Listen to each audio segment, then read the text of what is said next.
السلام علیکم۔ حضرت عائشہ رضی اللہ عنہا کی پاکیزگی پہ فطرت کی شہادت۔ ام المومنین حضرت عائشہ صدیقہ رضی اللہ عنہا کے بارے میں نازل ہوئی ہیں جبکہ منافقین نے آپ پر بہتان باندھا، جس پر اللہ کو بسبب قرابت داری رسول اللہ غیرت آئی۔ یہ آیتیں نازل فرمائی تاکہ رسول اللہ صلی اللہ علیہ وآلہ وسلم کی آبرو پر حرف نہ آئے۔ ان بہتان بازوں کی ایک پارٹی تھی۔ اس لعنتی کام میں سب سے پیش عبداللہ بن ابی بن سلول تھا، جو تمام منافقوں کا گرو گھنٹال تھا۔ اس بے ایمان نے ایک کے کان میں بات بنا کے مسالہ چڑھا کر یہ باتیں خوب گڑ کے پہنچائیں، یہاں تک کہ بعض مسلمانوں کی زبان بھی کھلنے لگی، اور یہ چیمگوئیاں قریب مہینے بھر چلتی رہیں، یہاں تک کہ قرآن کریم کی یہ آیتیں نازل ہوئیں۔ اس واقعے کا پورا بیان صحیح حدیثوں میں موجود ہے۔ حضرت عائشہ رضی اللہ عنہا فرماتی ہیں کہ رسول اللہ صلی اللہ علیہ وآلہ وسلم کی عادت مبارکہ تھی کہ سفر میں جاتے وقت آپ اپنی بیویوں کے نام قرہ ڈالتے اور جس کے نام قرہ نکلتا اسے اپنے ساتھ لے جاتے۔ چنانچہ ایک غزوے کے موقع پر میرا نام نکلا، میں آپ کے ساتھ چلی۔ یہ واقعہ پردے کی آیتیں اترنے کے بعد کا ہے۔ میں اپنے ہودج میں بیٹھی رہتی اور جب قافلہ کہیں اترتا تو میرا ہودج اتار لیا جاتا، میں اسی میں بیٹھی رہتی۔ جب قافلہ چلتا یوں ہی ہودج رکھ دیا جاتا۔ ہم رات گئے، حضرت صلی اللہ علیہ وآلہ وسلم غزے سے فارغ ہوئے، واپس لوٹے، میدان کے قریب آ گئے، رات کو چلنے کی آواز لگائی۔ میں قضاء حاجت کے لیے نکلی اور لشکر کے پڑاؤ سے دور جا کر قضاء حاجت کی، پھر واپس لوٹی۔ لشکر گاہ کے قریب آ کر میں نے اپنے گلے کو ٹٹولا، ہار نہیں تھا اس میں۔ میں واپس اس کو ڈھونڈنے کے لیے چلی اور تلاش کرتی یہاں تک کہ لشکر کوچ کر دیا گیا۔ جو لوگ میرا ہودج اٹھاتے تھے انہوں نے یہ سمجھ کے کہ حسب عادت میں اندر ہی ہوں، ہودج اٹھا کر اوپر رکھ دیا اور چل پڑے۔ یہ بھی یاد نہ رہا کہ اس وقت تک عورتیں نہ کچھ کھاتی تھی، نہ پیتی تھی، نہ وہ بھاری بدن کی ہوتی تھی، تو میرے ہودج کے اٹھانے والوں کو میرے ہونے نہ ہونے کا اتنا پتہ نہیں چلا، اور میں اس وقت اوائل عمر کی تھی۔ الغرض بہت دیر بعد مجھے میرا ہار ملا۔ جب میں یہاں پہنچی تو کسی آدمی کا نام و نشان بھی نہ تھا، نہ ہی کوئی پکارنے والا تھا، نہ کوئی جواب دینے والا۔ میں اپنے نشان کے مطابق وہیں پہنچی جہاں ہمارا اونٹ بٹھایا گیا تھا، اور میں وہیں بیٹھ کے انتظار کرنے لگ گئی کہ آپ صلی اللہ علیہ وآلہ وسلم جب آگے چل کر میرے نہ ہونے کی خبر پائیں گے تو مجھے تلاش کرنے کے لیے یہیں آئیں گے۔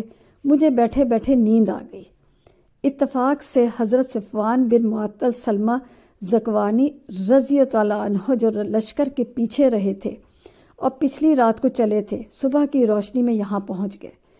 ایک سوتے ہوئے آدمی کو دیکھ کر خیال آیا کہ یہ کون ہے۔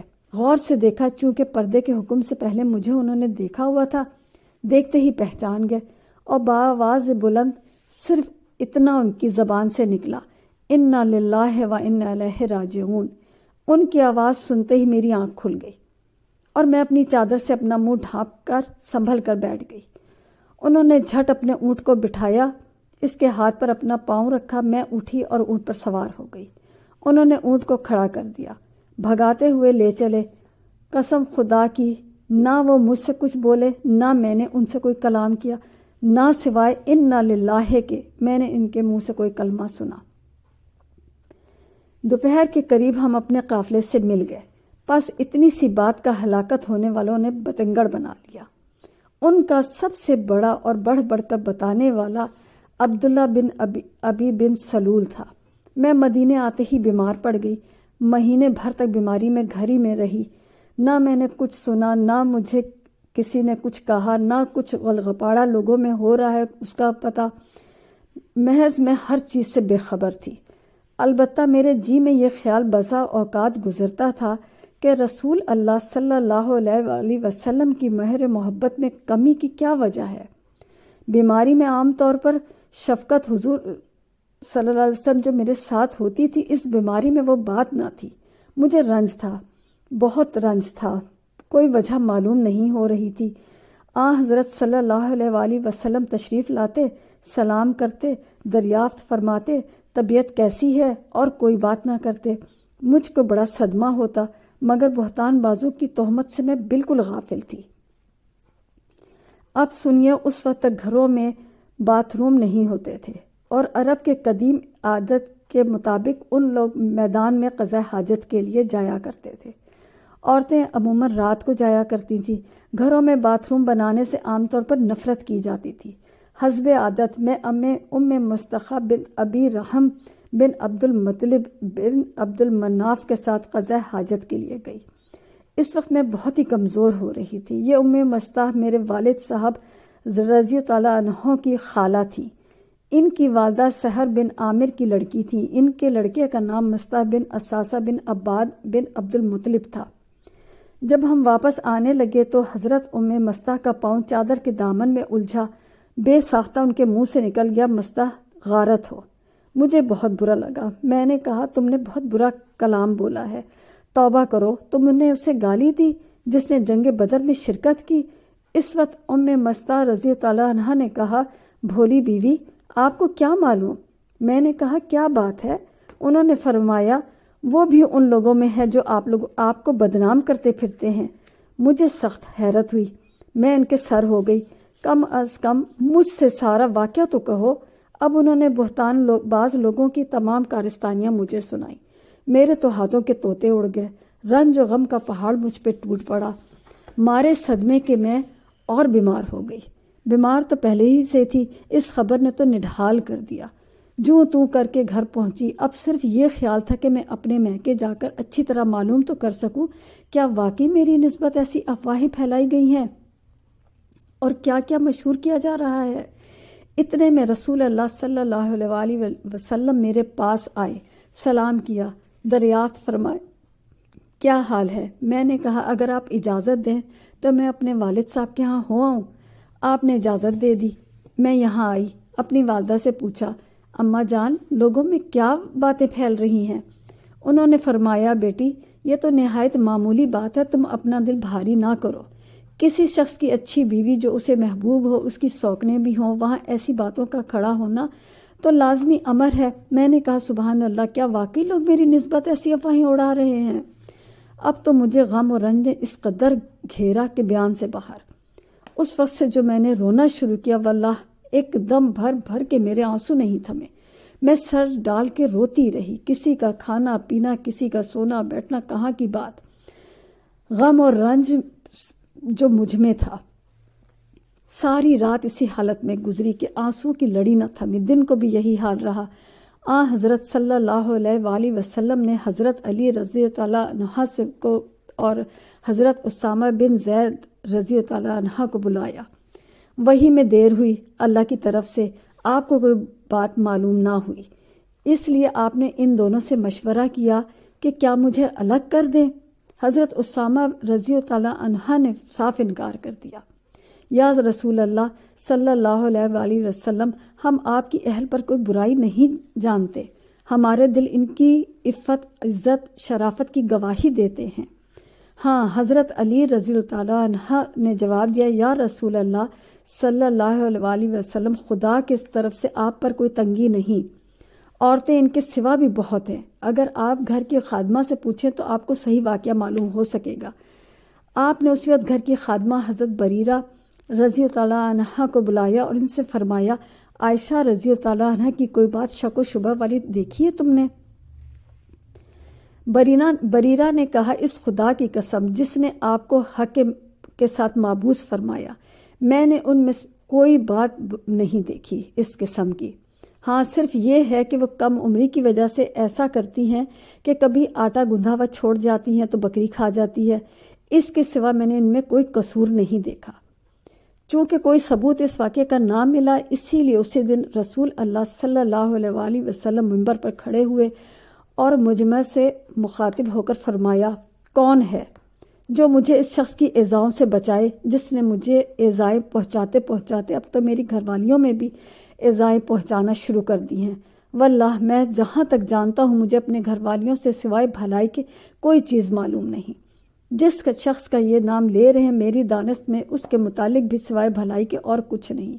وہ میرے ساتھ ہی گھر میں آتا تھا، یہ سنتے ہی حضرت سعد بن معاذ رضی اللہ عنہ کھڑے ہو گئے، فرمانے لگے یا رسول اللہ میں موجود ہوں، اگر وہ قبیلہ اوس کا ہے تو ابھی ہم اس کی گردن تن سے الگ کر دیں گے، اگر وہ ہمارے خزرج بھائیوں سے ہے تو وہ بھی آپ حکم دیں، ہم اس کی بھی تعمیل میں کوئی عذر نہ کریں گے۔ یہ سن کر حضرت سعد بن عبادہ رضی اللہ عنہ کھڑے ہو گئے۔ یہ قبیلہ خزرج کے سردار تھے تو یہ بھی بڑے نیک بخت، مگر حضرت سعد بن معاذ رضی اللہ عنہ کی اس وقت کی گفتگو سے انہیں اپنے قبیلے کی حمایت یاد آ گئی۔ ان کی طرفداری کرتے ہوئے حضرت سعد بن معاذ رضی اللہ عنہ نے کہنے لگے، نہ تو اسے قتل کرے گا، نہ تو قتل پہ قادر ہے، اگر وہ تیرے قبیلے کا ہوتا تو اس کو کیا قتل کیا جانا پسند کرتا؟ یہ سن کر حضرت اسید بن حضیر رضی اللہ عنہ کھڑے ہو گئے۔ اس وقت حضرت سعد بن معاذ رضی اللہ عنہ کے بھتیجے ہوتے تھے۔ کہتے ہیں اے سعد بن عبادہ، تم جھوٹ بولتے ہو، ہم اسے قبیلے کو ضرور مار ڈالیں گے، آپ منافق آدمی ہیں، منافقوں کی طرفداری کر رہے ہیں، آپ ان کی طرف سے ان کا قبیلہ اور ان کی طرف سے ان کے قبیلے ایک دوسرے کے مقابلے پر آ گئے۔ قریب تھا کہ اوس اور خزرج کے دونوں قبیلے آپس میں لڑ پڑے۔ حضور صلی اللہ علیہ وآلہ وسلم نے منبر سے ہی انہیں سمجھانا اور چپ کرانا شروع کر دیا، یہاں تک کہ دونوں کی طرف خاموشی چھا گئی۔ حضور صلی اللہ علیہ وآلہ وسلم بھی چپکے ہو رہے۔ یہ تو تھا کہ واقعہ وہاں کا۔ میرا حال یہ تھا کہ سارا دن رونے میں ہی گزرا، میرے اس رونے نے میرے ماں باپ کے بھی ہوش گم کر دیے۔ وہ سمجھ بیٹھے تھے کہ یہ رونا میرا کلیجہ پھاڑ دے گا۔ دونوں حیرت زدہ مغمون بیٹھے ہوئے تھے، مجھے رونے کے سوا اور کوئی کام ہی نہ تھا۔ اتنے میں انصار کی ایک عورت آئی، وہ بھی میرے ساتھ رونے لگی۔ ہم یوں ہی بیٹھے ہوئے تھے کہ اچانک رسول اللہ صلی اللہ علیہ وآلہ وسلم تشریف لائے اور سلام کر کے میرے پاس بیٹھ گئے۔ قسم اللہ کی، جب سے یہ بہتان بازی ہوئی تھی آج تک رسول اللہ صلی اللہ علیہ وآلہ وسلم میرے پاس کبھی نہیں بیٹھے تھے۔ مہینہ بھر گزر گیا تھا، حضور صلی اللہ علیہ وآلہ وسلم کی یہی حالت تھی، کوئی وحی نہیں آئی تھی کہ فیصلہ ہو سکے۔ آپ نے بیٹھے بیٹھے اول تو تشہد پڑھا، پھر امام میں بعد فرما کر فرمایا، اے عائشہ، تیری نسبت مجھے یہ خبر پہنچی ہے، اگر تو واقعی پاک دامن ہے تو اللہ تعالیٰ تیری پاکیزگی ظاہر کر دے گا، لیکن فی الحقیقت تو اگر کسی گناہ میں آلودہ ہو گئی ہے تو اللہ تعالیٰ سے استغفار کر اور توبہ کر۔ بندہ جب گناہ کر کے اپنے اقرار کر کے اللہ کی طرف جھکتا ہے تو اس سے معافی طلب کرتا ہے تو اللہ اسے بخش دیتا ہے۔ آپ اتنا فرما کر خاموش ہو گئے۔ یہ سنتے ہی میرا دھونا سب جاتا رہا، آنسو تھم گئے، یہاں تک کہ میری آنسوں کو ایک قطرہ بھی باقی نہ رہا۔ میں نے اول تو اپنے والد سے درخواست کی کہ میری طرف سے رسول اللہ صلی اللہ علیہ وآلہ وسلم کو آپ ہی جواب دیجئے، لیکن انہوں نے کہا واللہ میری سمجھ میں نہیں آتا کہ میں کیا جواب دوں۔ اب میں نے اپنی والدہ کی طرف دیکھا، ان سے کہا آپ رسول اللہ صلی اللہ علیہ وآلہ وسلم کو جواب دیجئے، لیکن انہوں نے بھی یہی کہا، میں نہیں سمجھ سکتی کہ میں کیا جواب دوں۔ آخر میں نے خود ہی جواب دینا شروع کیا۔ میری عمر کچھ ایسی بڑی تو نہ تھی اور نہ مجھے زیادہ قرآن حفظ تھا۔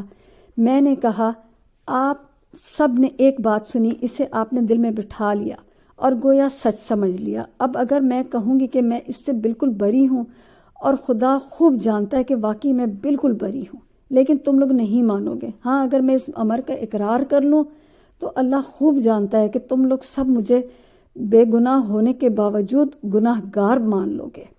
میری اور تمہاری مثال تو بالکل حضرت ابو یوسف کی طرح ہی ہے، بس صبر ہی اچھا ہے جس میں شکایت کا نام ہی نہ ہو، اور تم باتیں بناتے ہو اور میں اللہ ہی کی مدد چاہتی ہوں۔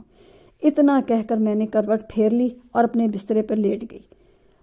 اللہ کی قسم مجھے یقین تھا چونکہ میں پاک ہوں، اللہ تعالیٰ میری برات میرے رسول اللہ صلی اللہ علیہ وسلم کو ضرور معلوم کرا دے گا، لیکن یہ تو میرے شان و گمان میں بھی نہ تھا کہ میرے بارے میں قرآن پاک میں آیتیں نازل ہوں گی۔ میں اپنے آپ کو اس سے بہت کم تر جانتی تھی کہ میرے بارے میں اللہ کلام کرے گا، آیتیں اتارے گا۔ ہاں مجھے زیادہ سے زیادہ یہ خیال ہوتا تھا کہ ممکن ہے خواب میں اللہ تعالیٰ حضور صلی اللہ علیہ وسلم کو میری برات دکھا دے۔ واللہ ابھی تو نہ رسول اللہ صلی اللہ علیہ وسلم اپنی جگہ سے ہٹے تھے اور نہ گھر والوں میں سے کوئی گھر سے باہر نکلا تھا کہ حضور صلی اللہ علیہ وسلم پر وحی نازل ہونی شروع ہو گئی اور چہرے پر وہی آثار ظاہر ہوئے جو وحی کے وقت ہوتے تھے۔ پیشانی پسینے کے پاک بوندوں سے ٹپکنے لگی۔ سخت جاڑوں میں بھی وحی کے نزول کی یہی کیفیت ہوا کرتی تھی۔ جب وحی اتر چکی تو ہم نے دیکھا حضور صلی اللہ علیہ وسلم کا چہرہ ہنسی سے شگفتہ ہو رہا تھا۔ سب سے پہلے آپ نے میری طرف دیکھ کر فرمایا، عائشہ خوش ہو جاؤ، اللہ تعالیٰ نے تمہاری برات نازل فرما دی۔ اسی وقت میری والدہ نے فرمایا، بچی حضور صلی اللہ علیہ وسلم کے سامنے کھڑی ہو جاؤ۔ میں نے جواب دیا، واللہ نہ تو میں آپ کے سامنے کھڑی ہوں گی، نہ سوائے اللہ تعالیٰ کی میں کسی کی تعریف کروں گی۔ اسی نے میری برات کی اور پاکیزگی بیان کی فرمائی ہے۔ بس اس کو لے کے اللہ تعالیٰ نے 10 آیتیں میری پاک دامنی پہ اتاری۔ اس طرح اللہ تعالیٰ نے مجھے سرخرو کیا اور حضور صلی اللہ علیہ وسلم خوشی سے سرشار ہو گئے۔ اللہ تعالیٰ ہم سب کو ہدایت دے، آمین۔